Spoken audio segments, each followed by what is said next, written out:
മക്കളെ, അപ്പോൾ നമുക്ക് ഇന്നൊരു സിമ്പിളായിട്ടുള്ള ക്രാഫ്റ്റാണ് കേട്ടോ. അതിന് വേണ്ടത് ഒരു പേപ്പറാണ്. നമ്മളൊരു പേപ്പർ പൗച്ച് ഉണ്ടാക്കിയെടുക്കാൻ പോകുന്നതാണ്. ഇത് ഞാൻ പറഞ്ഞു തരേണ്ട കാര്യമില്ല, നമ്മൾ സ്കൂളിലൊക്കെ പഠിക്കുമ്പോൾ തന്നെ എല്ലാവരും ഉണ്ടാക്കുന്നതാണ്. അപ്പോൾ ഞാനിതൊന്ന് അലങ്കരിച്ചുണ്ടാക്കുവാന്ന് വേണം പറയാം. പിന്നെ ഒരു സിമ്പിൾ ടെക്നിക്കായിട്ടാണ് കേട്ടോ ഉണ്ടാക്കുന്നത്. അപ്പോൾ പേപ്പർ ഇതേ ഞാൻ ചെയ്ത പോലെ മടക്കിയതിന് ശേഷം അപ്പുറം ഇപ്പുറം ഇതേപോലെ കട്ട് ചെയ്ത് കൊടുത്താൽ സിമ്പിളായിട്ട് ഉണ്ടാക്കിയെടുക്കുക. എന്നിട്ട് സൈഡ് നിങ്ങൾ മടക്കി കൊടുക്കണം. ഞാനിതൊരു ഓഷ്യൻ തീമിലാണ് ചെയ്യുന്നത് കേട്ടോ. എന്ന് വെച്ചാൽ ഒരു കടലിൻ്റെ തീമിൽ അതാകുമ്പോഴത്തേക്കും ആ ഒരു കളറാണ് ഞാൻ എടുത്തിരിക്കുന്നത്. പിന്നെ ഒരു റോസ് കളർ ചാർട്ട് കൂടി എടുത്തിട്ടുണ്ട് കേട്ടോ. പിന്നെ ഞാൻ അതേപോലെ ഓഷൻ തീം ചെയ്യുന്നുണ്ട്. അതിൻ്റേതായ സ്റ്റിക്കേഴ്സാണ് യൂസ് ചെയ്യുന്നത്. നിങ്ങൾ സ്റ്റിക്കേഴ്സ് വരച്ചുണ്ടാക്കിയാലും മതി. ഇപ്പോൾ എൻ്റെ കയ്യിൽ അത് ഇരുന്നുകൊണ്ടാണ് ഞാനിത് ചെയ്യുന്നതെന്നേ ഉള്ളൂ. പിന്നെ രണ്ടാമത്തെ കാര്യം എന്ന് പറഞ്ഞാൽ ഗീവ് അവേയുടെ റിസൾട്ട് ഞാൻ ഉടനെ പ്രഖ്യാപിക്കും. അപ്പോൾ പാർട്ടിസിപ്പേറ്റ് ചെയ്യാനുള്ളവരെല്ലാവരും പാർട്ടിസിപ്പേറ്റ് ചെയ്യണം.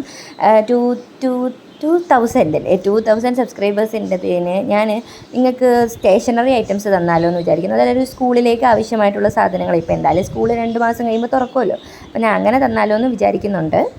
അപ്പോൾ ഇത് ഞാൻ സ്റ്റിക്കേഴ്സ് ഒട്ടിച്ച് കൊടുക്കുകയാണ്. ആദ്യം ഒരു കുട്ടിയാണെങ്കിൽ ബീച്ചിൽ എന്താണ്ട് കുടിക്കുന്ന ഒരു പിക്ചറും, പിന്നെ ഒരു ഞണ്ടാണ് വെച്ചാൽ ഞണ്ട് പോലെ ഇരിക്കുന്നെങ്കിൽ അത് വേറെ എന്തോ സംഭവമാണ് കേട്ടോ. പിന്നെ ഒരു ഷെല്ലാണ് വെച്ചിരിക്കുന്നത്. ഷെല്ലില്ലാതെ എന്തൊരു പിന്നെ വെച്ചിരിക്കുന്നത് ഒരു മുങ്ങിക്കപ്പലിൽ പോകുന്ന ഒരു മുയലാണ് കേട്ടോ. പിന്നെ ഇത് മണ്ണ് പോരുന്ന സാധനം ഉണ്ടല്ലോ, അതാണ് സ്റ്റിക്കർ വെച്ച് കൊടുക്കുന്നത്. പിന്നെ സ്റ്റാർസാണ് വെച്ച് കൊടുക്കുന്നത്. എനിക്കിത് പറഞ്ഞില്ലെങ്കിൽ ഒരു സുഖമില്ല, അതാണ് കേട്ടോ.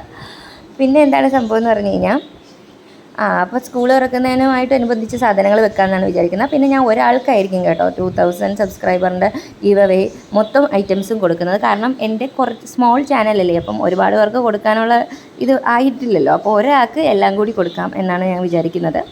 പിന്നെ ടോപ്പ് കമൻറ്റർ ഗീവ് അവേയുടെ റിസൾട്ട് ഉടനെ പ്രഖ്യാപിക്കും. ഓക്കെ, അപ്പോൾ താങ്ക്